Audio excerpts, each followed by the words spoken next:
The rusty hinges of the cabin door screeched as Itzel Blackthorne stepped onto the rotting porch, her 8-month-old daughter Iris crying in her arms and 8-year-old Timothy clinging to her worn coat. Behind them, the entire Blackthorne family stood in a semicircle like vultures, their expensive cars parked on the dirt road. Roderick Blackthorne, her late husband's older brother, threw his head back in laughter. "Look at this palace, everyone. Our dear sister-in-law's grand inheritance." Cordelia Blackthorne, Garrett's sister, adjusted her designer sunglasses and sniffed the damp air with distaste. $1 whole worth of luxury living. Maybe you can rent it out for 50 cents a night. The family erupted in cruel laughter as baby Iris wailed louder, disturbed by the harsh sounds. Itzel pressed her lips together, refusing to give them the satisfaction of seeing her cry. She'd spent the last of her savings on plane tickets to England after their family lawyer had informed her of her inheritance, believing there must have been some mistake. Now she realized the mistake had been hers, expecting decency from people who had none. Young Timothy tugged at his mother's sleeve, his small face confused as he pointed through the mountain mist. "Mama, whose castle is that?" In the distance, barely visible through low-hanging clouds, sat a magnificent structure with towering spires and ancient stone walls, a stark contrast to the dilapidated cabin. Marcus Blackthorne, the youngest brother, followed the boy's gaze and snorted. "That's Ravenscroft Castle, kid. Belongs to some rich English lord who abandoned it decades ago. Maybe your mommy can wave at it from her mansion here." More laughter echoed across the valley. "We've arranged for the utilities to be connected," Roderick added. "Consider it our housewarming gift. The cabin has been sitting empty since our grandfather bought this land in the 50s. He never could sell it. Something about encumbrances on the deed, whatever that means. We should go if we want to make our flight. The lawyers have handled all the paperwork. The cabin is officially yours. Itzel, enjoy your new kingdom, Your Majesty," Roderick called out as they piled back into their luxury vehicles. The convoy of cars disappeared down the mountain road. Itzel stood alone with her children, fighting back tears that threatened to spill over. The enormity of her situation crashed down upon her shoulders. She was in a foreign country with 2 small children, almost no money, and nowhere else to go. She pushed open the cabin door. Surprisingly, it was solid oak, despite its appearance, moving heavily on hinges that hadn't been oiled in decades. Inside, dust motes danced in shafts of sunlight streaming through broken windows, revealing a space that was both better and worse than she'd expected. "At least it's dry," she murmured, setting Iris's carrier down on what appeared to be the cleanest patch of floor. The baby had finally stopped crying and was blinking curiously at her new surroundings. The main room was larger than expected, with a massive stone fireplace that seemed oddly grand for such a humble dwelling. "It's like a pioneer house from my history book," Timothy observed. He ran his small hand along the wooden wall. "But super old." Itzel set to work immediately, finding an old broom in a corner and attacking the cobwebs that hung from the ceiling like lace curtains. Timothy helped by picking up debris and carrying it outside. Together, they managed to clear enough space in the main room to lay out their sleeping bags. "There's a pump out back, Mama," Timothy called out. "And it works. I got water." Small mercies, Itzel thought. At least they wouldn't die of thirst. As evening approached, she focused on making the fireplace usable. Despite the spring season, the English countryside grew chilly at night. She found some dry wood stacked in a lean-to shed and soon had a small fire crackling in the hearth. Timothy explored while Iris slept in her carrier. "Mama, why are these stones different?" He was right. The foundation stones were clearly much older than the wooden structure above, covered in strange carved symbols that reminded Itzel of the illustrations in medieval manuscripts she'd studied in college. "I don't know, sweetheart," she joined him. "This cabin might be built on something much older." As night fell and they huddled around the small fire, Itzel opened her backpack and took inventory of their supplies. A few jars of baby food, some crackers, 2 bottles of water, a box of diapers. It wouldn't last long. Tomorrow she would need to find the nearest town and figure out their next steps. "We're going to be okay," she told Timothy. "This is just temporary. I promise." "I know, Mama," he said. "Dad always said you were the strongest person he ever met." Tears pricked at Itzel's eyes. Garrett had been her rock, her partner in everything. His death had left a hole in her heart that nothing could fill. She kissed Timothy's forehead and moved to check on Iris. That's when she noticed something peculiar. The floorboards in the center of the room didn't quite match the others. They were newer, as if they were replaced to cover something beneath. In the flickering firelight, the difference was subtle but unmistakable. A strange sound echoed from below their feet, not settling wood, but something like distant footsteps on stone. Timothy sat up in his sleeping bag, his eyes wide. "What was that, Mama?" "I don't know," she whispered, "but we're going to find out." The next morning dawned bright and clear, sunlight streaming through the broken windows and illuminating the cabin's dusty interior. Itzel had barely slept, her mind racing with questions about the strange sounds and the mismatched floorboards. Timothy, with the resilience of childhood, had eventually drifted off, but Itzel had remained awake, listening intently. The sounds had not returned. Driven by curiosity and desperate hope that there might be something of value to sell, Itzel searched the shed after breakfast and found a rusty crowbar among the abandoned tools. With Timothy holding Iris on the porch, safely away from potential debris, she returned to the mismatched floorboards. "Stand back, sweetheart," she warned, wedging the crowbar between two boards. "This might splinter." The wood groaned in protest as she applied pressure, then gave way with a sudden crack. Itzel stumbled backward, regained her balance, and peered into the gap she'd created. Instead of dirt or a root cellar, there was only darkness below, and what appeared to be a stone step. "Timothy, bring me the flashlight from my backpack," she called. With the child-sized flashlight in hand, Itzel pried up more boards, revealing what was unmistakably a stone staircase descending into darkness.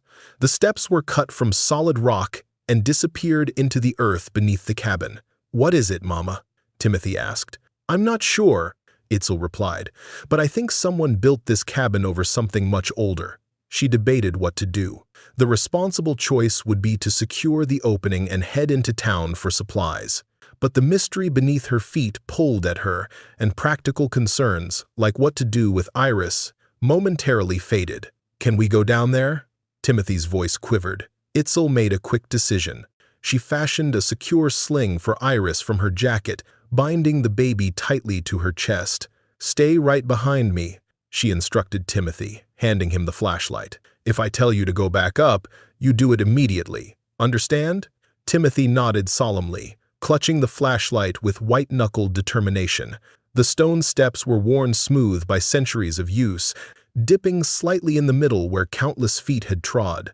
Itzel counted 17 steps before they reached the bottom, emerging into a vaulted stone chamber carved from living rock. The air was surprisingly fresh, suggesting some form of ventilation system. Timothy shone the flashlight around, revealing walls lined with faded tapestries bearing a coat of arms, a black raven clutching a golden crown. The emblem was repeated in stone carvings and on a shield mounted above what appeared to be an ancient wooden door, now sealed by collapsed stonework. "Ravens," Timothy whispered. "Like Ravenscroft Castle?" "Maybe," Itzel murmured. In the center of the chamber sat an ornate chest of dark wood bound with tarnished silver. Unlike everything else in the room, it appeared to have been placed there relatively recently, perhaps within the last century. It wasn't covered in the thick layer of dust that blanketed the rest of the chamber. "Should we open it?" Timothy asked, directing the flashlight beam at the chest.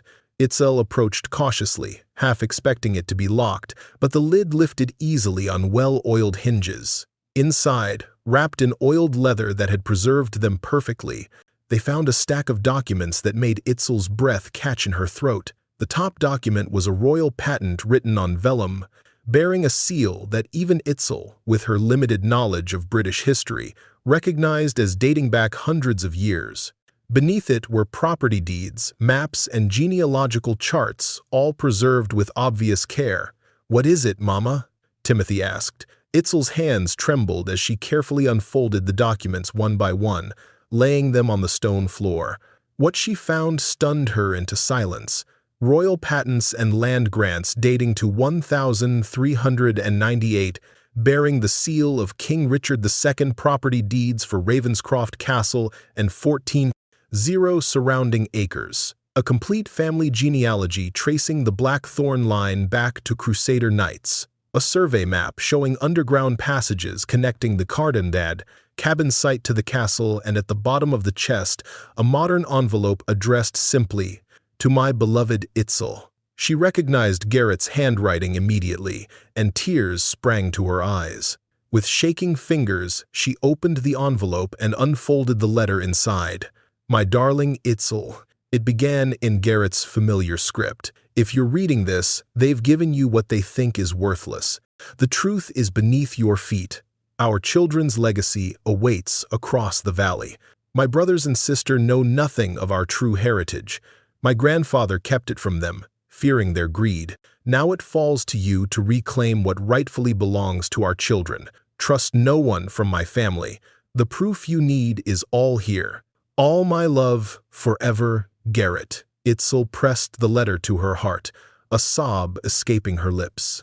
Even from beyond the grave, Garrett was protecting them. But what did it all mean? She looked again at the documents spread before her, their implications slowly dawning. "Timothy," she whispered, "I think your father was trying to tell us something very important about that castle." The following morning, Itzel awoke with renewed purpose.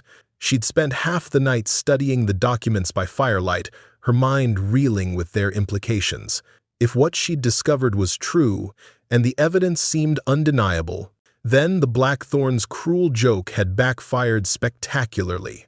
After a breakfast of crackers and the last of their bottled water, Itzel packed the most critical documents into her backpack, secured Iris in her makeshift sling, and set out with Timothy across the valley toward Ravenscroft Castle. The ancient property maps showed a direct path that wound through the woods, cutting the journey to just under 2 miles.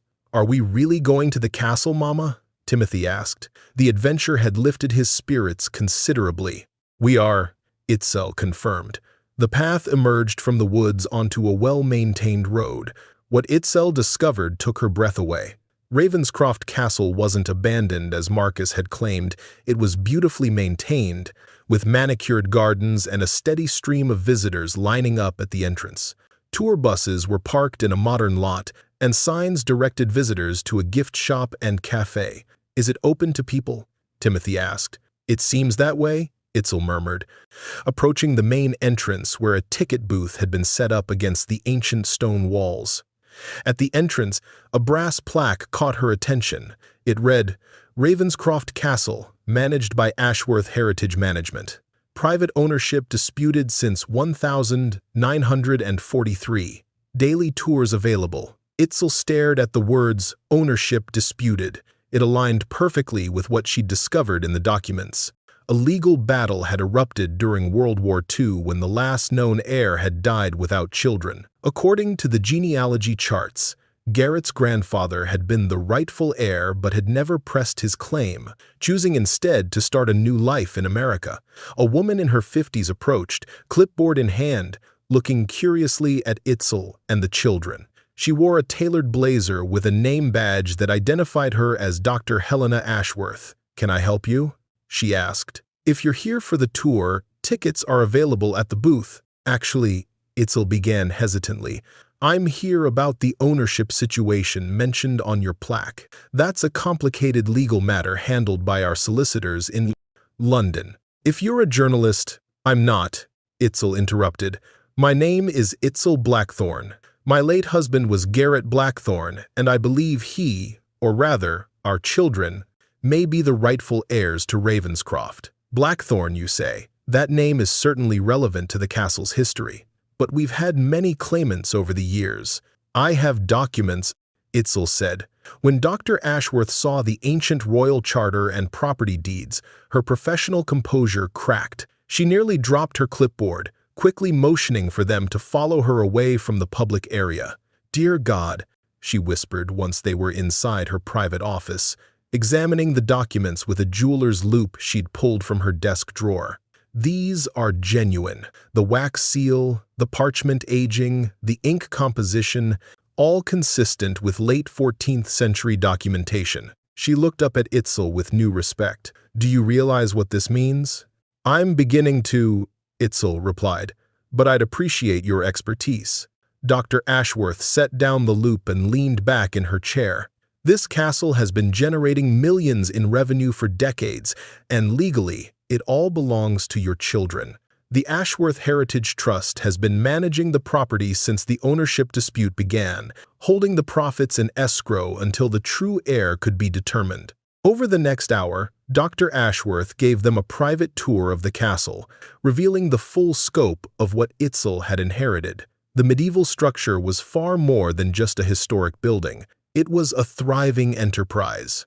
The 12th century Norman kept housed priceless medieval artifacts, attracting scholars from around the world. Tudor galleries displayed original portraits worth millions individually. Victorian staterooms were rented for weddings at €50 per event. The gift shop and restaurant generated £300 annually, while film production companies paid £100 or more to use the castle as a location for period dramas. Current annual net profit is approximately £4.2 million, Dr. Ashworth explained as they stood on the battlements overlooking the vast estate. That's about $5.2 million in American currency, all held in trust, accumulating interest, waiting for the rightful owner to claim it. Itzel gripped the stone parapet to steady herself. The amount was staggering. Just yesterday, she'd been counting pennies for bread. "There's something else you should know," Dr. Ashworth continued, her voice lowered. "The trust has been fighting off aggressive acquisition attempts for years. A company called Blackthorn Global Investments has been particularly persistent." "Blackthorn Global? That's my brother-in-law Roderick's company." "Indeed," Dr. Ashworth noted. "He's offered to buy the property outright several times, claiming family connection but never providing documentation like yours. The trust always refused, stating that the property wasn't for sale until ownership was legally established. He knew," she whispered. "Roderick knew about the castle's connection to our family. That's why he gave me the cabin. He thought the documents were lost or destroyed." "If these papers check out," Dr. Ashworth said, gesturing to Itzel's backpack, "and I believe they will, your children stand to inherit not just this castle, but one of the largest private fortunes in English heritage properties." Timothy, who had been unusually quiet during the tour, tugged at his mother's sleeve. "Does this mean we're not poor anymore, Mama?" Before Itzel could answer, her phone chimed with an incoming message, the first since they'd arrived in England, and she'd turned on international roaming. It was a text from an unknown number. "Saw you at the castle. Big mistake. Some things should stay buried. We'll be taking the children for their own safety." Itzel's blood ran cold as she showed the message to Dr. Ashworth, whose face paled. "I think," the heritage director said, "we should call my solicitor immediately, and perhaps the police as well." Word spread through the heritage management community like wildfire. By evening, local news vans had gathered at the castle gates, and by the following morning, the story had reached international outlets. "American Widow Discovers Castle Fortune," read one headline. "From Dollar Cabin to 100 Million Castle," proclaimed another. Dr. Ashworth had insisted that Itzel and the children stay in the castle's dark, private apartments, usually reserved for visiting dignitaries. "It's safer here," she'd explained. Itzel was grateful for the protection, especially after the threatening text message. The police had taken it seriously, documenting the threat and increasing patrols around the castle grounds. On the third day, exactly as Dr. Ashworth had predicted, the Blackthorn family descended on the valley like locusts. Roderick arrived in a helicopter that landed on the castle's ancient jousting field, the downdraft threatening the carefully tended rose bushes. Cordelia and Marcus followed in a convoy of black SUVs, accompanied by a team of expensively dressed lawyers clutching leather briefcases. From the safety of Dr. Ashworth's office, Itzel watched through the window as they approached the main entrance, no longer laughing as they had been at the cabin. "Shall I meet with them?" Dr. Ashworth asked. "No," Itzel said. "Let them talk to your legal team. I don't trust myself not to say something I'll regret." Dr. Ashworth nodded. Wise decision. The solicitors will record everything. Later that afternoon, security footage showed Roderick in the castle's conference room, his face flushed with anger as he pounded the antique table. "This is obviously a hoax," he declared to the assembled lawyers and castle administrators. "Those documents are forgeries. My family has been researching our genealogy for years. There's no castle in our lineage." One of the Ashworth Trust lawyers, a silver-haired woman with penetrating eyes, slid a folder across the table. "These are the preliminary authentication reports from 3 independent experts. The documents are genuine, dating exactly to the periods they claim to represent. Furthermore, we've located corroborating evidence in the county archives." Marcus, always the quietest of the siblings, looked increasingly uncomfortable. "Perhaps we should discuss this privately," he suggested to Roderick, who silenced him with a glare. Cordelia, ever the family diplomat, adopted a different strategy. When the legal confrontation yielded no results, she approached the castle staff, putting on her most sympathetic voice for anyone who would listen. "We're very concerned about Itzel's mental state," she told a groundskeeper who had no idea who she was. "Grief can make people believe impossible things. We only want to help our dear sister-in-law get the professional help she needs." Her words reached Itzel through the castle staff, who had already formed a protective circle around the new lady of the castle and her children. Timothy had become something of a mascot to the tour guides, who delighted in teaching him about his ancestors depicted in the portrait gallery. But the Blackthorns weren't finished. That evening, Itzel received a call from the family's attorney in America. "Mrs. Blackthorn, I'm required to inform you that my clients have filed for emergency custody of Timothy and Iris, claiming you are suffering from delusions and putting the children at risk by dragging them to England on a wild goose chase." Itzel nearly dropped the Dus Essel phone. "They're doing what?" "The filing claims you're mentally unstable, living in a dilapidated cabin with no running water and refusing professional help. They're requesting temporary custody until a full psychological evaluation can be performed." The legal battle had begun in earnest, with millions at stake and the Blackthorns willing to use even her children as pawns. Dr. Ashworth found Itzel sitting on the floor of the luxurious guest apartment, tears streaming down her face as Timothy tried to comfort her. "It's going to be all right, Mama," he kept saying. Dr. Ashworth knelt beside them. "Your son is wiser than most adults I know," she said. "And he's right. The Blackthorns are terrified because they've just realized they gave away a fortune through their own cruelty." She helped Itzel to her feet, "But we're not going to let them win. I've called Professor Edmund Whitmore. He's Britain's leading expert on historical genealogy and DNA analysis. If anyone can provide definitive proof of your children's claim, it's him." "But the custody filing," Itzel began, her voice breaking, "is baseless and won't stand up to scrutiny," Dr. Ashworth assured her, "especially once the world sees where you're actually living." She gestured around the opulent apartment. "But we need to move quickly. The Blackthorns have money and influence, and they're not afraid to use it." "What do we need to do?" Itzel asked. "We're going to need DNA samples," Dr. Ashworth explained, "from your children and, if possible, from the Blackthorn siblings as well. Professor Whitmore will compare them with samples from the castle's family crypt." "The crypt?" Timothy's eyes widened. "There are dead people here?" "Many generations of your ancestors," Dr. Ashworth confirmed with a gentle smile. "And they're going to help us prove that you belong here." As they formulated their plan, the Blackthorn siblings gathered in the luxury hotel they'd commandeered in the nearby village.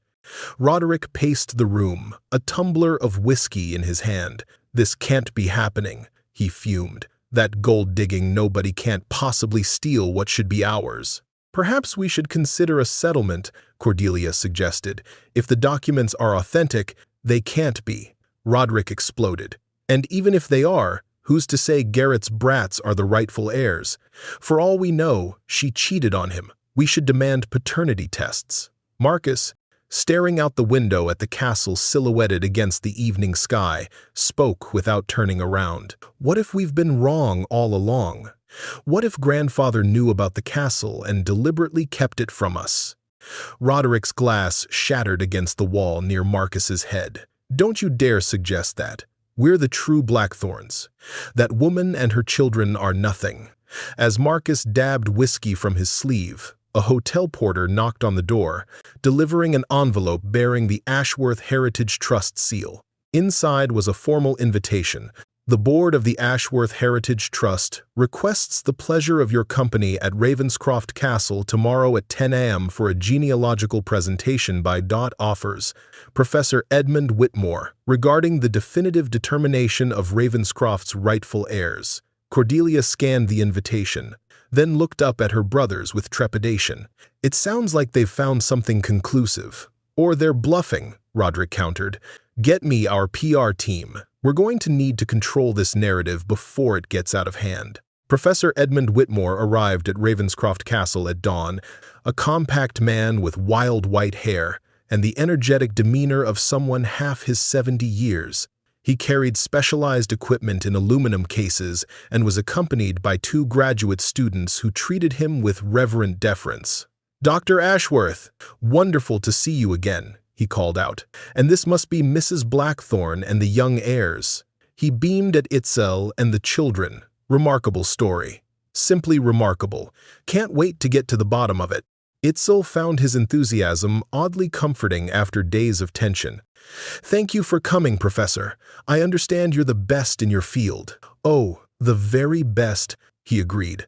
"Now, I've reviewed the documents you sent over, and they're extraordinary. The genealogical charts are particularly detailed, quite unusual for the period, but documents can be forged, even expertly.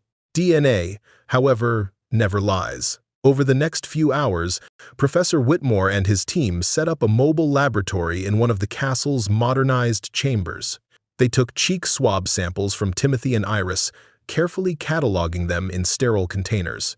"Now for the ancestral samples," the professor announced, leading them down a spiral staircase to the castle crypt. Timothy clung to Itzel's hand as they entered the cool, dimly lit chamber beneath the castle's chapel. Stone sarcophagi lined the walls, each bearing the Ravenscroft crest, the raven with the crown, and inscriptions dating back centuries. "We won't need to disturb any remains," Professor Whitmore assured them, approaching a sealed glass case containing artifacts. During restoration work in the 1980s, hair and bone samples were preserved from several key members of the lineage, including the 12th Earl of Ravenscroft, who died in 1897. According to your genealogy charts, he would be your children's direct ancestor. While the professor worked, Dr. Ashworth gave Itzel a quiet update. "The Blackthorns have confirmed they'll attend the presentation. They've brought their own expert, a genealogist from Columbia University, but I'm not concerned. Edmund's reputation is unassailable." At precisely 10 a.m., the Blackthorn siblings arrived, accompanied by their legal team and a stern-looking woman introduced as Dr. Elaine Harper, their genealogical expert. Roderick refused to look directly at Itzel, while Cordelia made a show of asking about the children's welfare with honeyed insincerity. Marcus alone seemed genuinely uncomfortable, offering Itzel a small nod that might almost have been apologetic. Professor Whitmore commanded the room the moment he began speaking, his academic authority silencing even Roderick's attempts at interruption. "Ladies and gentlemen, what we have here is a genealogical mystery spanning 6 centuries," he began. "The Ravenscroft lineage, later known as Blackthorn, after a royal decree in 1583 permitted the name change, has been meticulously documented through these records." He walked them through the family tree, pointing out key marriages and births that connected the modern Blackthorns to the medieval earls. Dr. Harper attempted to raise objections about the document's authenticity, but Whitmore overwhelmed her with technical details about parchment aging and ink composition that she was clearly unprepared to counter. "But documents, no matter how convincing, are not our only evidence," Professor Whitmore continued. "Through DNA analysis comparing samples from the castle's family crypt with Itzel's children, We have proven beyond any scientific doubt that Timothy and Iris Blackthorne are direct descendants of the original castle owners. He projected a DNA comparison chart that even the laypeople in the room could understand, the matching segments highlighted in green. The probability of this match occurring by chance is less than 1 in 500 million, he declared. Young Timothy and baby Iris are, without question, the blood descendants of the Ravenscroft Earls. Roderick leapt to his feet. This proves nothing. Of course they're descendants. We all are. The question is who has the primary claim. Professor Whitmore smiled patiently. I was coming to that, Mr. Blackthorne. You see, the DNA analysis revealed something else quite fascinating.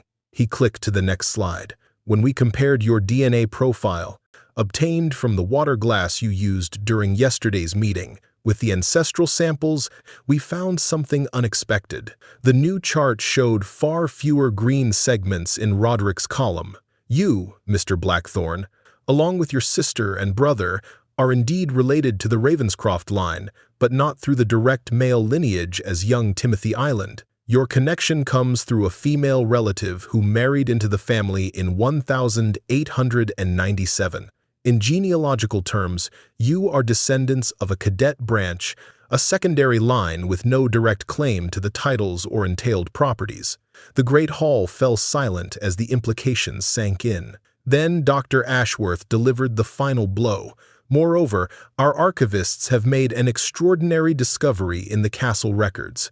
The cabin where you housed Itzel and her children is actually the original gatehouse of Ravenscroft Castle, built in 1402 as the first defensive position of the estate. The underground chamber Itzel discovered was a secret vault designed to protect the family documents during times of war. She turned to Itzel. When you were mockingly given the deed to that worthless property for $1, you were actually given the key to unlocking the entire estate's ownership. More shocking discoveries emerged as Professor Whitmore continued his presentation. The castle archives, now fully open to investigation, revealed treasures beyond imagining. Hidden chambers within the castle walls containing medieval gold and jewels worth £2 million, original manuscripts including illuminated Bibles valued at £800, 0 each wine cellars with bottles dating to the 1600s worth £30, 0 per bottle. An art collection hidden during World War II, including 2 lost Van Dyck paintings believed destroyed in the Blitz. The total value of these previously undocumented assets, Dr. Ashworth concluded, exceeds £40 million, but the most damning evidence against the Blackthorne siblings came from their own genealogy research. Professor Whitmore had obtained access to their private family records through a court order, discovering that they had known all along about their secondary status in the family line. This document, he said, holding up a paper bearing Roderick's signature, is a research commission from 2015 in which you specifically asked historians to find a way to circumvent the primary heir problem in the Blackthorne line. You knew you were from an illegitimate branch with no legal claim to inheritance. Marcus stood suddenly. I've heard enough, he said. Roderick, Cordelia, he's right. Grandfather explained this to me years ago. We are descended from the housekeeper's daughter who married a distant cousin. We have Blackthorne blood, but we're not in the direct line. That's why Grandfather was so insistent that Garrett marry someone from the right bloodline. He was trying to strengthen the primary claim for future generations. Roderick's face contorted with fury. You knew? All this time? I thought you knew too, Marcus replied. Why else would you have been so desperate to get control of the castle? Why else would you have tried to keep Itzel away? Roderick lunged across the table at his brother, but security personnel intervened before he could reach him. As they restrained Roderick, a small black notebook fell from his inner pocket, landing open on the table. Dr. Ashworth picked it up, her eyes widening as she scanned the pages.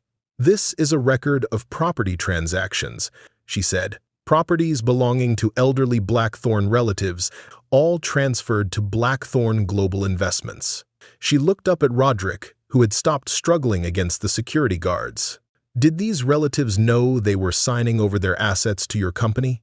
The silence that followed was answer enough. I believe, Dr. Ashworth said, we should adjourn this meeting and contact the proper authorities. It appears we may be looking at evidence of fraud, in addition to the threatened custody action against Mrs. Blackthorne.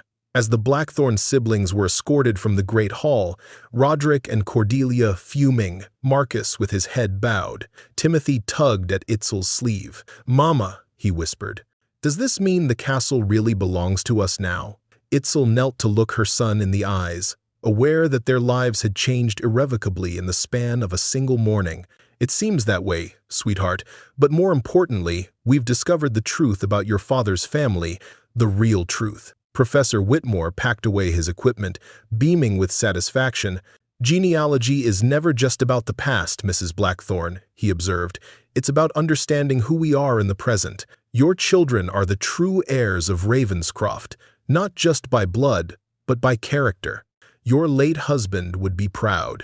As Itzel stood in the great hall of what was now confirmed to be her children's ancestral home, she felt Garrett's presence more strongly than she had since his death. The question now was what she would do with this unexpected kingdom that had fallen into her lap, and how to protect her children from those who would still try to take it away. As the court case unfolded over the following weeks, Itzel found herself at the center of a storm that extended far beyond the ownership of Ravenscroft Castle. What had begun as a simple inheritance dispute had mushroomed into an international investigation spanning 2 continents. Itzel's lawyer, Meredith Chambers, a formidable litigator provided by the Ashworth Trust, had subpoenaed the Blackthorne siblings' financial records as part of their defense against the custody claim. What she uncovered was devastating. The Blackthorne siblings have been systematically defrauding elderly relatives for years, Meredith explained during a private meeting in the castle's library.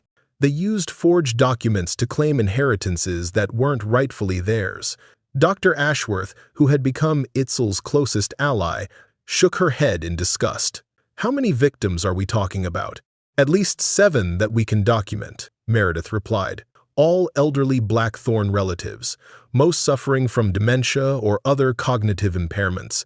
The siblings would visit, present documents that appeared to be investment opportunities, and walk away with property deeds, stock certificates, and other assets. They targeted their own family," she whispered. "Their own blood. That's what makes it so insidious," Meredith agreed. "The victims trusted them implicitly because of the family connection. I've forwarded all of this to the FBI. They've opened an investigation. Within days, the FBI's white-collar crime division had dispatched agents to interview the Blackthorne siblings, who had retreated to their hotel in the village.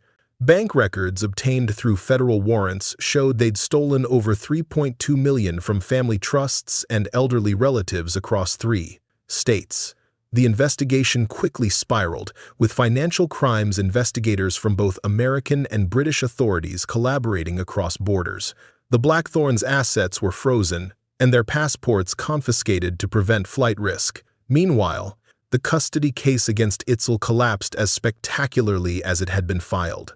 Judge Eleanor Hargrove of the Family Division of the High Court took one look at the evidence and dismissed the case with prejudice, adding a stern rebuke to the Blackthorns for attempting to weaponize the family court system for financial gain. "These children are clearly well cared for and deeply loved," the judge noted. "The custody petition appears to be nothing more than a shameful attempt to gain control of their inheritance. This court will not be party to such manipulation." With the custody threat neutralized, Itzel could focus on securing her children's legacy. The Ashworth Trust formally recognized Timothy and Iris as the rightful heirs to Ravenscroft, transferring control of the estate and its considerable trust fund to Itzel as their guardian. The criminal case against the Blackthorne siblings moved swiftly. Prosecutors in both countries coordinated charges, focusing on the most egregious examples of fraud. The evidence was overwhelming: forged signatures, manipulated bank transfers, and testimonies from caregivers who had witnessed the siblings' visits to vulnerable relatives. In a dramatic courtroom moment that made international Headlines: Roderick broke down under cross-examination, trying desperately to negotiate immunity by implicating his siblings. "We thought we were the real heirs," he shouted.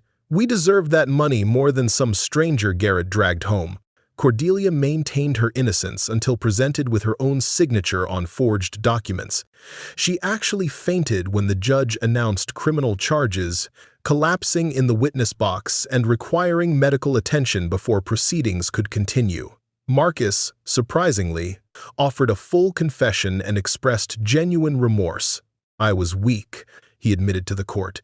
"I knew what we were doing was wrong, but I never had the courage to stand against my brother and sister. I've lived my entire life in Roderick's shadow, afraid to challenge him." His contrition earned him a reduced sentence, 5 years compared to Roderick's 15 and Cordelia's 8, but still, the Blackthorn siblings were headed to prison, their reputations and freedom forfeit to their own greed. Throughout the proceedings, Itzel maintained her dignity, refusing to gloat or seek revenge. When reporters asked for her reaction to the sentences, she simply said, "Justice has been served. Now my children and I can focus on honoring the legacy that's been entrusted to us." That legacy was proving to be even more substantial than initially believed. As the castle's archives were properly catalogued for the first time in decades, new treasures emerged. A collection of Anglo-Saxon jewelry buried in the castle walls during a 16th century siege. A previously unknown Shakespeare First Folio found in the library. Correspondence between the 7th Earl of Ravenscroft and Queen Elizabeth I that shed new light on political intrigues of the Tudor era. Academics and museum. Curators from around the world began requesting access to the collections, bringing renewed prestige to Ravenscroft Castle. Tourism increased by 300% as the dramatic story of the American nurse who inherited a castle spread through international media. Through it all, Itzel remained focused on creating a stable home for her children. She enrolled Timothy in the local village school, where he quickly became a favorite among both teachers and students.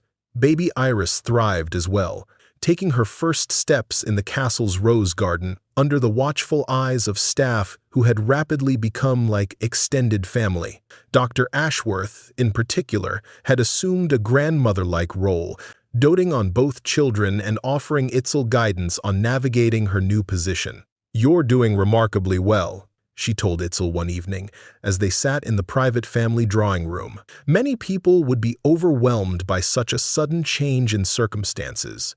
Itzel smiled. "I've spent my life adapting to circumstances beyond my control," she said. "The foster system teaches you resilience, if nothing else. The difference now is that I can finally provide real stability for my children." But stability didn't mean the challenges were over. As the criminal cases against the Blackthorns approached their conclusion, disturbing reports reached Itzel through Meredith. Former associates of Roderick had been seen in the village asking questions about castle security. An unknown car had been spotted parked along the perimeter of the estate for hours at a time. "It could be nothing," Meredith cautioned. "Just tabloid journalists hoping for photographs. But I've arranged for additional security as a precaution." That night, as Itzel tucked Timothy into bed in his tower room, now decorated with space posters and model airplanes to make it feel more like a little boy's room than a medieval chamber, he asked the question that had been on his mind for days. "Mama, are the bad people going to try to take our castle away?" Itzel sat on the edge of his bed, brushing his hair back from his forehead. "No, sweetheart. The castle belongs to you and Iris now, legally and forever. No one can take it away. But Uncle Roderick is really mad at us," Timothy persisted. "Your Uncle Roderick made bad choices, and now he has to face the consequences. That makes him angry, yes. But he can't hurt us. We have good people protecting us. Dad would be happy we found our castle, wouldn't he?" "Yes," Itzel whispered. "Your dad made sure we would find it. He left us clues because he knew how smart and brave you are." As she left Timothy's room, Itzel paused in the stone corridor, placing her hand against the cool wall of the castle that had become their sanctuary. After a lifetime of uncertainty and loss, she had finally found a place where she and her children truly belonged. The morning dawned misty and ethereal, with Ravenscroft Castle rising like an island from a sea of fog. Itzel stood at the window of the master chamber, watching as security personnel conducted their morning patrol along the castle walls. The increased protection measures were both reassuring and troubling, necessary, but a constant reminder of potential threats. A soft knock at her door broke her reverie. Dr. Ashworth entered, carrying a thick folder and wearing an expression that combined excitement with concern. "I've been researching something that's been bothering me," she said. "The cabin, or gatehouse, rather. Why would Garrett's grandfather have purchased it separately from the castle, and why keep the family documents there instead of in the castle archives?" Itzel gestured for her to sit. "I've wondered that myself. It seems an odd place to hide such important papers." "Exactly." Dr. Ashworth spread photographs across the table, aerial views of the estate from different periods. "Look at these. In 1943, when the ownership dispute began, the gatehouse was still clearly part of the castle grounds. But by 1950, a new property line had been drawn, separating it from the main estate." She pointed to a document, a deed transfer. "This shows that Thomas Blackthorne, Garrett's grandfather, purchased just the gatehouse property in 1951, shortly after moving to America. He paid a nominal sum to the trust that was managing the disputed estate. But why?" Itzel asked. "Why not try to claim the entire castle if he had the documentation to prove ownership?" "I believe he was playing the long game," Dr. Ashworth explained. "Europe was still recovering from World War II. The legal battle would have been expensive and protracted, with no guarantee of success.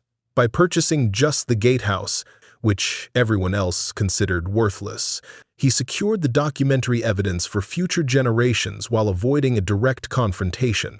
So he hid the documents beneath the floorboards and waited," Itzel murmured. "But why didn't he tell his family? Why didn't Garrett know until—" She trailed off, a new thought forming. "Until when?" Dr. Ashworth prompted.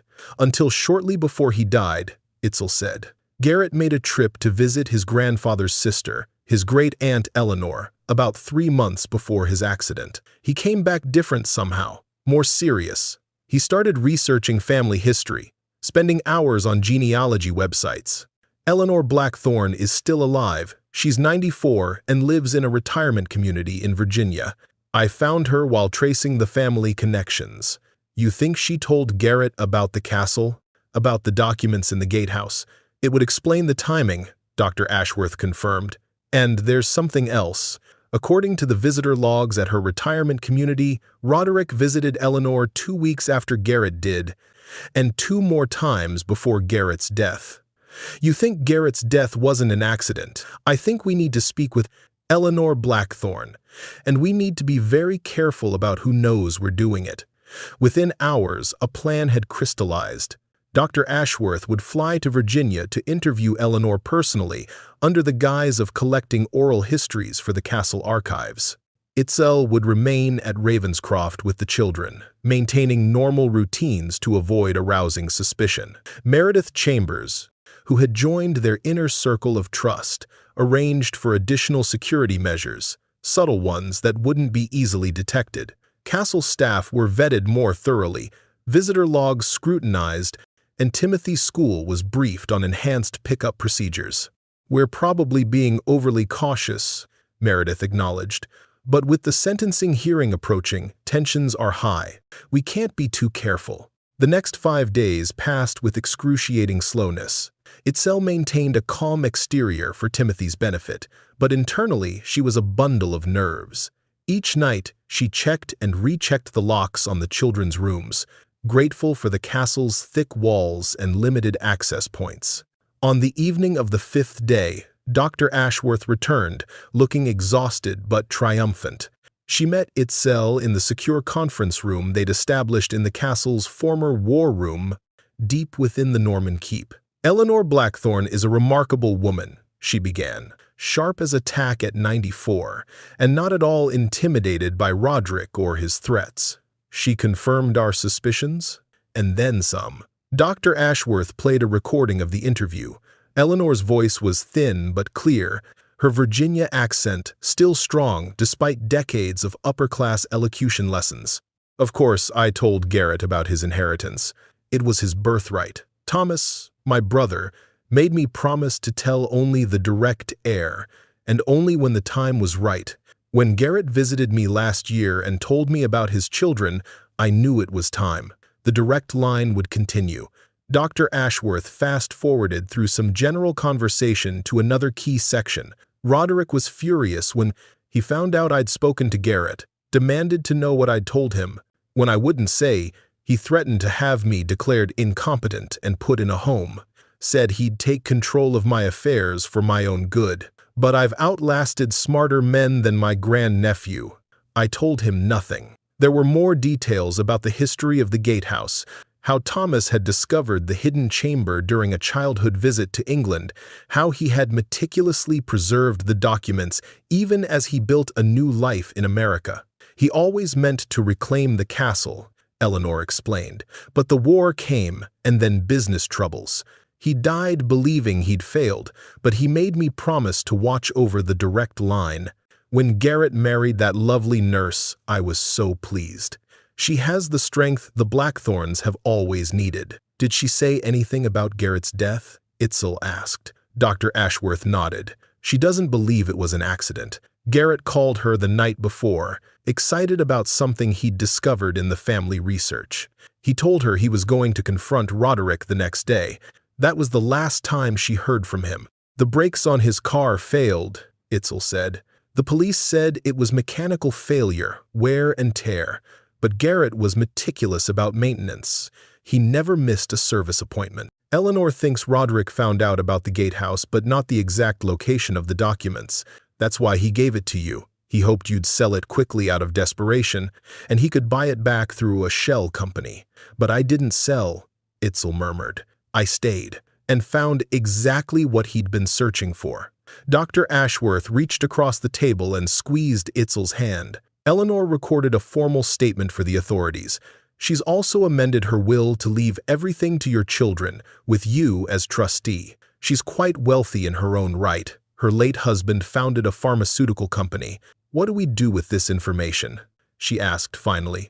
Meredith has already forwarded the recording to the FBI agents handling the fraud case. They'll investigate the accident as a potential homicide, but it may be difficult to prove after all this time. And in the meantime, we continue strengthening your position. The sentencing hearing is in 3 days. Once the Blackthorns are formally imprisoned, many of their resources will be cut off. But we need to be vigilant about associates who might act on their behalf. That vigilance paid off the very next day, when security intercepted a castle groundskeeper attempting to access the family quarters with an unauthorized keycard. Under questioning, he admitted that a man matching the description of Roderick's former head of security had offered him £50 to place listening devices in Itzel's rooms and gather information about her daily routines. The groundskeeper was arrested, and security protocols were immediately enhanced. Timothy's school temporarily suspended outdoor activities, keeping students inside the building. Itzel canceled her planned trip to London, where she had been scheduled to meet with heritage conservation experts. The circle is tightening, Meredith observed during an emergency security briefing. We need to assume they're getting desperate as the sentencing approaches. The plan they devised was elegant in its simplicity. Rather than hunker down defensively, they would set a trap, using the castle itself as both bait and weapon. The Ravenscroft estate had survived sieges, civil wars, and Nazi bombing raids. Its ancient stones had protected generations of occupants. Now it would protect its newest mistress and her children. Every possible entry point is now monitored, the head of security explained, showing Itzel the surveillance system. Motion sensors, pressure plates, infrared beams, no one can approach without our knowledge. And the tunnels? Itzel asked. Sealed with steel doors, alarmed and under video surveillance. The only access is through the control room, which requires biometric identification. The trap was baited with carefully leaked information about a newly discovered vault containing in Reblains in biolite.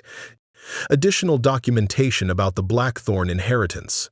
The story, planted through castle staff known to gossip in the village pub, suggested that Itzel would be cataloging these documents on the night before the sentencing hearing. As darkness fell on that appointed evening, Itzel sat in the secure control room with Meredith and the security team, watching the monitors that showed every approach to the castle.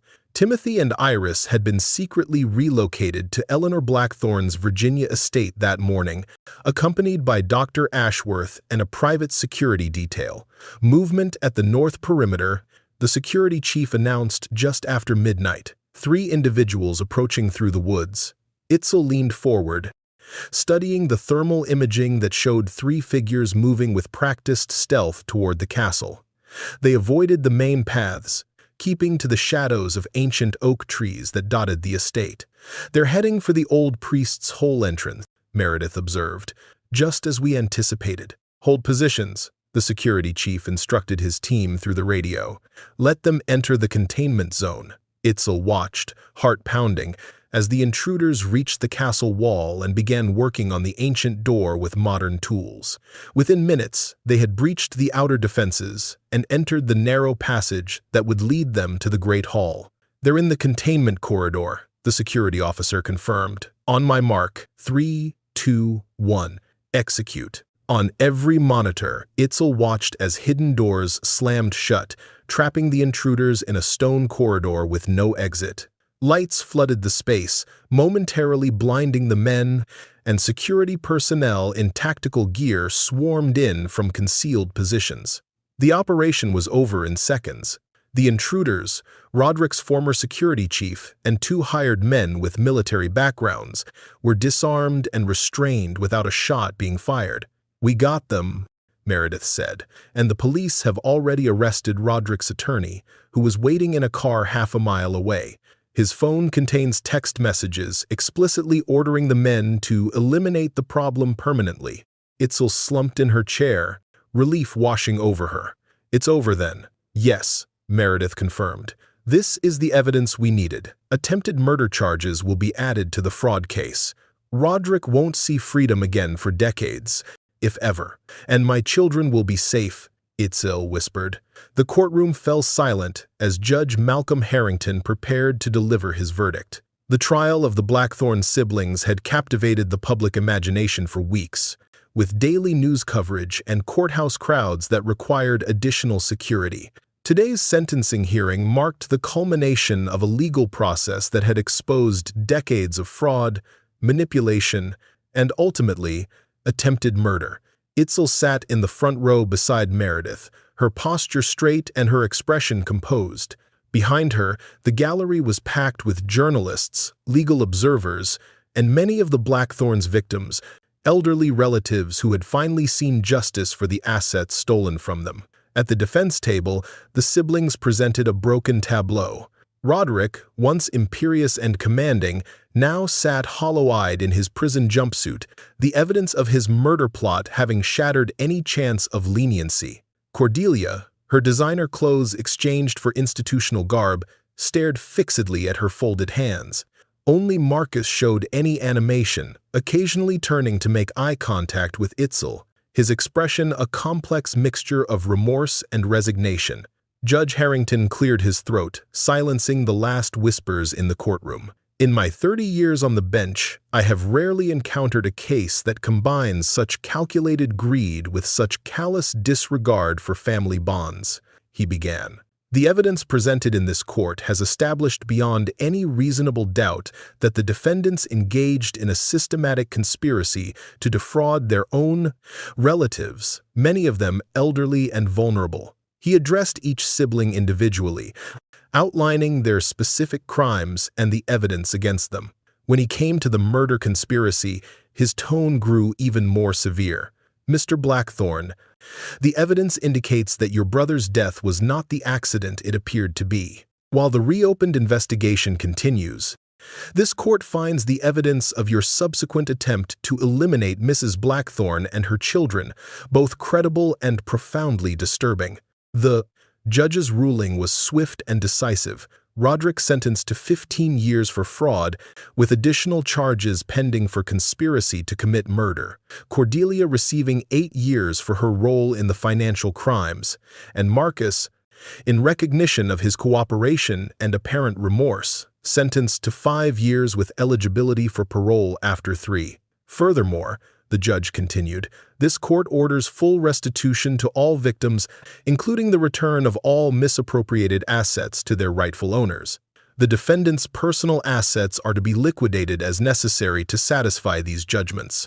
Outside the courthouse, under a bright spring sky, reporters clustered around Itzel and Meredith, shouting questions and thrusting microphones forward. Rather than avoid them, Itzel had decided to make a brief statement, hoping to put the public spectacle behind them once and for all. "Justice has been served today," she said, her voice clear. "Not just for my family, but for all those who were victimized by the Blackthorne siblings' greed. My late husband, Garrett, worked to uncover the truth before his death, and I believe he would be satisfied with this outcome." A reporter called out, "Will you be pressing for murder charges in your husband's death?" "The investigation into Garrett's accident has been reopened based on new evidence. I trust the authorities to follow that evidence wherever it leads. My focus now is on my children and the responsibility we have to preserve Ravenscroft Castle for future generations."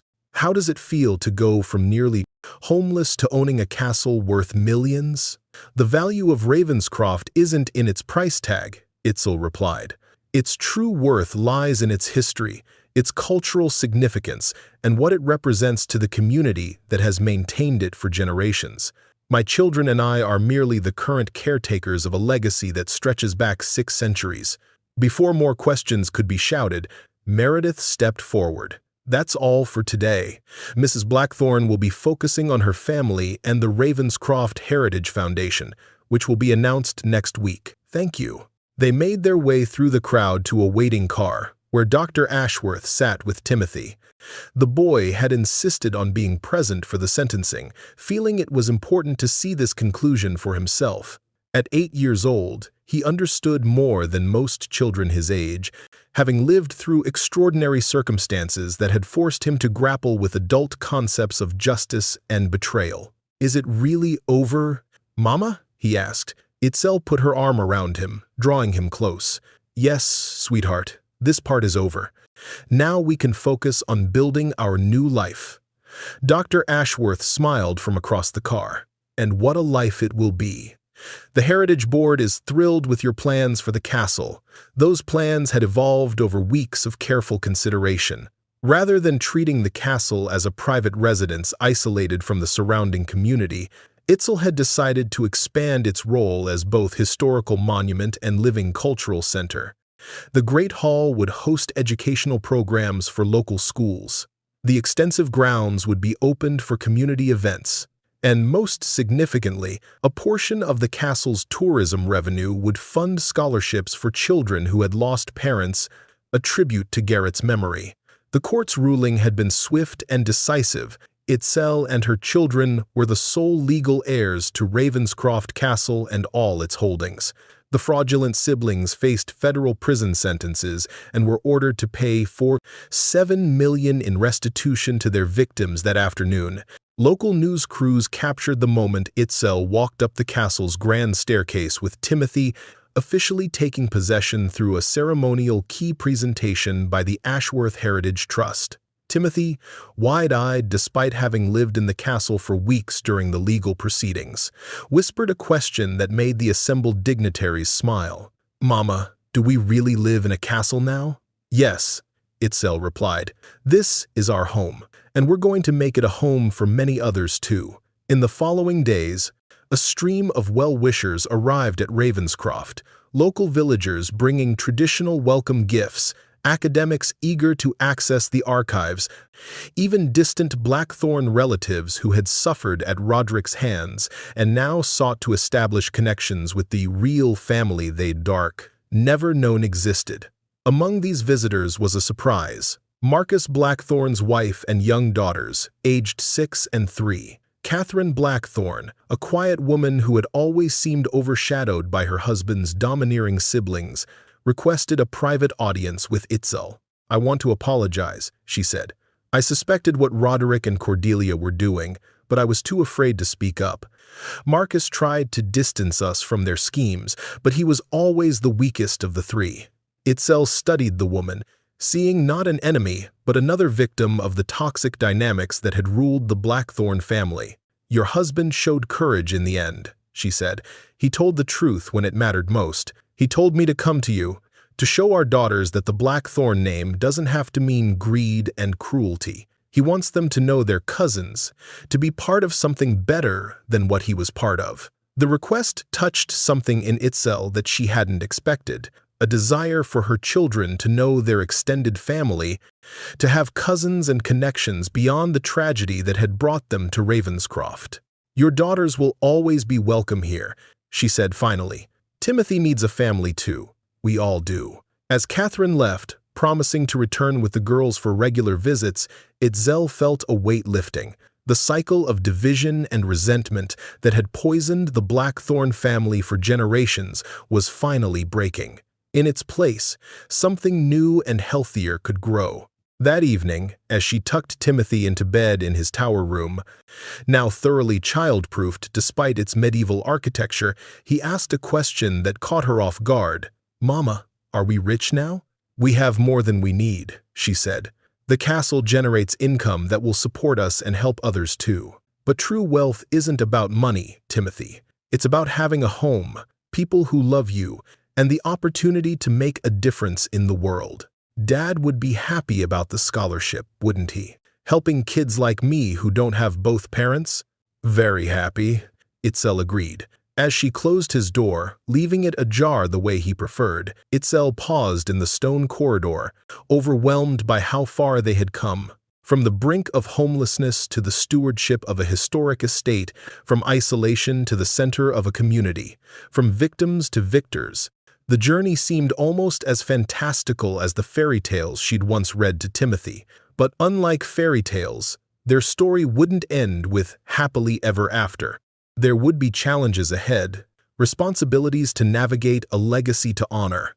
The castle was not just a home, but a trust, one that would shape Timothy and Iris's lives in ways she was only beginning to understand. Yet, for the first time since Garrett's death, Itzel felt equal to whatever might come. The Blackthorn siblings had laughed when they gave her the cabin for $1, never imagining it would lead her to discover her children's birthright. Their mockery had become her strength, their cruelty transformed into her opportunity. 5 years passed with the swiftness that comes when life finds its proper rhythm.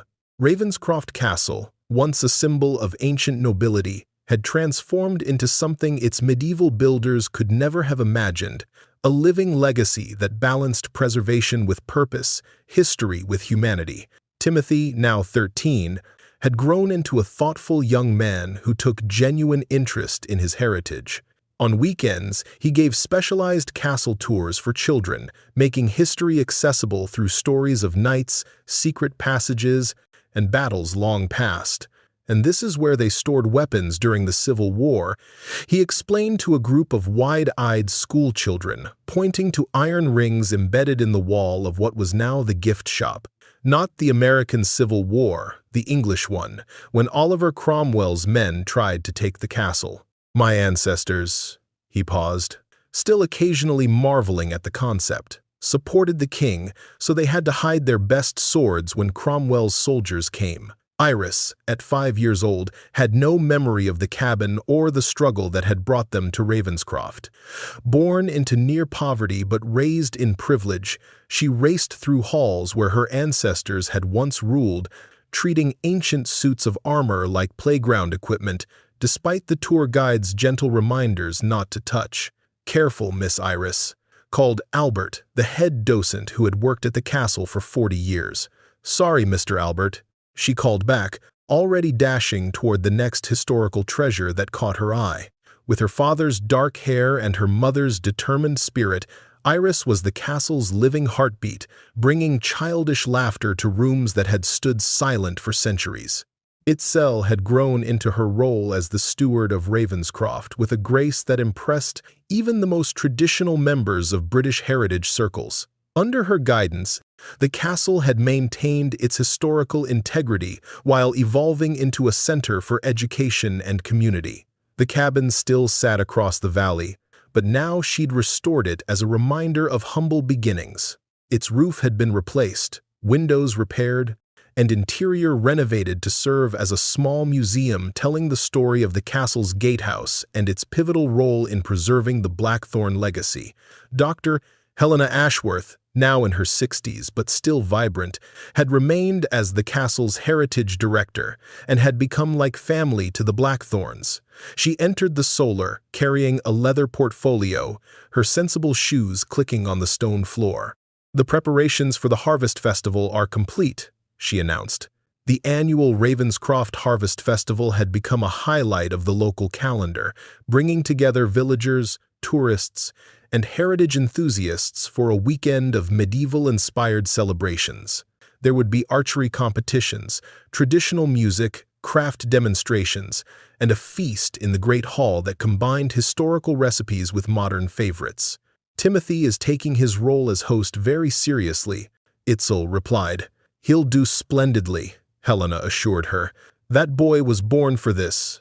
He has a natural understanding of the responsibility that comes with privilege."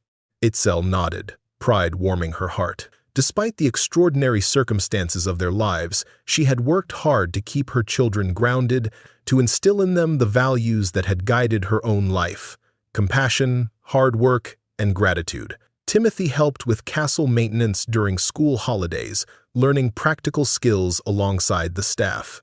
Iris, despite her young age, was already involved in sorting donations for the local food bank that operated from one of the castle's outbuildings.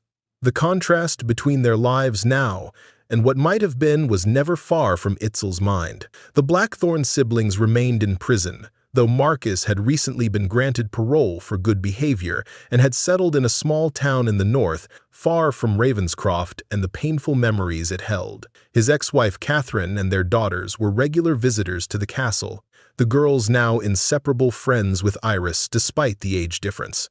Old Magnus Grimsby, the neighboring farmer who had once feared to acknowledge Itzel when the Blackthorn siblings were present, now served as the castle's head groundskeeper. "Your ladyship," he said, the title a playful formality they both enjoyed. "The day's mail has arrived. There's a letter for the young master that looks important, Cambridge University seal on it." Itzel accepted the envelope. Timothy, despite his youth, had been corresponding with several universities about their history programs, impressing academics with his detailed questions about medieval studies. "Thank you, Magnus," she said. "Will you join us for dinner this evening? Mrs. Potts is making her famous lamb stew, and you know how she feels when people miss her cooking." "Wouldn't dare disappoint Mrs. Potts," Magnus chuckled. As he returned to his duties, Itzel reflected on how thoroughly Ravenscroft had integrated with the surrounding community. The castle employed over 30 local residents full-time, from groundskeepers to tour guides to administrative staff. Its visitors brought vital revenue to village shops and restaurants. What had once been a symbol of aristocratic isolation had become an economic and cultural engine for the entire region. The final scene of their transformation played out that evening at the annual Ravenscroft Harvest Festival. Hundreds of locals and visitors gathered on castle grounds, enjoying entertainment that ranged from falconry demonstrations to traditional folk dancing. Food stalls offered everything from authentic medieval bread to modern British favorites, and children raced across the lawns, flying kites decorated with the Ravenscroft Raven emblem. As Itzel addressed the crowd from the Great Hall steps, the camera crews from a documentary team filming a series on historic British estates captured the moment for posterity. Behind her stood Timothy and Iris, dressed in semi-formal attire that nodded to tradition while remaining appropriate for their ages. "Welcome to Ravenscroft," she began, her voice carrying across the attentive crowd. "5 years ago, when my children and I first arrived here, we were strangers to this land and its traditions. Today, thanks to your kindness and acceptance, we are proud to call this community our home." The crowd applauded warmly. Many remembered the dramatic story of how the American nurse and her children had discovered their inheritance, and how the Blackthorn siblings' cruelty had backfired so spectacularly. Ravenscroft Castle has stood for over 800 years, Itzel continued. It has weathered wars, political upheavals, and changing times. It has been a fortress, a home, a museum, and now, we hope, a center for learning and community. My children and I are merely the current caretakers of this remarkable legacy, and we take that responsibility seriously. She gestured to Timothy, who stepped forward with newfound confidence. In the 5 years since they'd arrived at Ravenscroft, he had grown from a shy, uncertain boy into a young man with purpose. His voice, beginning to deepen with adolescence, carried clearly as he delivered his carefully prepared remarks. My father once told me that true nobility isn't about titles or wealth, but about how we treat others and the difference we make in the world, he said, his poise remarkable for a 13-year-old addressing hundreds. That's why the scholarship program that bears his name is so important to our family. We want Ravenscroft to be a place that changes lives for the better, just as it changed ours. The documentary director nodded approvingly to his cameraman, capturing the moment when Timothy announced the expansion of the scholarship program to include international students and a new focus on environmental conservation research. As the formal proceedings concluded and the festivities continued into the evening, Itzel found a quiet moment to give Timothy the letter from Cambridge. His eyes widened as he read the invitation to attend a special summer program for gifted young historians, designed specifically for students interested in medieval studies. "They want me to come next summer," he exclaimed. "Professor Harrington says my questions about castle architecture show remarkable insight for someone so young. Do you think I can go, Mom?" "Of course," Itzel assured him. "Your father would be so proud of how you've embraced your heritage." Later that night, as lanterns illuminated the castle grounds and traditional music drifted through the air, Helena joined Itzel on the ramparts. Below them, Timothy was teaching Iris and her cousins a medieval dance he'd learned from the historical reenactors. "You've accomplished something remarkable here," Helena observed. "When I think of how close this place came to falling into Roderick's hands," she shuddered slightly. "He would have sold it off, piece by piece, the art, the artifacts, the land itself." "Sometimes I think about that too," Itzel admitted. "How differently things might have turned out if we'd given up, if we'd sold the cabin out of desperation. But you didn't," Helena reminded her. "You persevered. You found the truth." The truth had continued to unfold in unexpected ways. The investigation into Garrett's death had eventually uncovered evidence of tampering with his car's brake lines, though proving Roderick's direct involvement remained elusive. Additional fraud victims had come forward after the trial, extending Roderick's sentence by several years. And the castle archives had continued to yield historical treasures, including correspondence that shed new light on Tudor politics and medieval building techniques. The story ended where it had begun, with Itzel tucking both children into beds that once held medieval princes and princesses. Iris's room, adjacent to Itzel's chamber in the family wing, had been decorated with a celestial theme, with stars painted on the ceiling by a local artist. Timothy had insisted on keeping his tower room, though it had been modernized with proper heating and a desk where he could study his growing collection of history books. As she turned out the lights in Timothy's room, he asked the question that had started their journey 5 years earlier. "Mama, whose castle was this?" This time, Itzel had a different answer. She smiled and kissed his forehead, seeing in his face the perfect blend of Garrett's features and her own. "It belongs to everyone who loves it, sweetheart. To the people who built it stone by stone, to those who preserved it through centuries, to the community that surrounds it now. We're just the lucky ones who get to call it home." Timothy nodded thoughtfully. "I'm going to make sure it stays standing for another 800 years. "I believe you will," Itzel replied, knowing in her heart that her son understood the true value of his inheritance, not measured in dollars or pounds, but in history, responsibility, and the opportunity to make a difference. As she closed his door and walked through the quiet corridors of Ravenscroft Castle, Itzel paused at a window overlooking the valley. In the distance, the cabin, the gatehouse that had been her dollar inheritance, was visible in the moonlight, its restored roof and sturdy walls, a reminder of how far they had come. The final shot showed the castle at night, every window glowing with warm light, no longer a monument to the past, but a beacon of hope for the future, where a family that was mocked and scorned now reigned over their own private kingdom, not through arrogance or entitlement, but through stewardship and service, transforming an ancient legacy into a living gift for generations to come. And somewhere, Itzel liked to think, Garrett was watching over them, pleased that his final act of love had led his family home at last.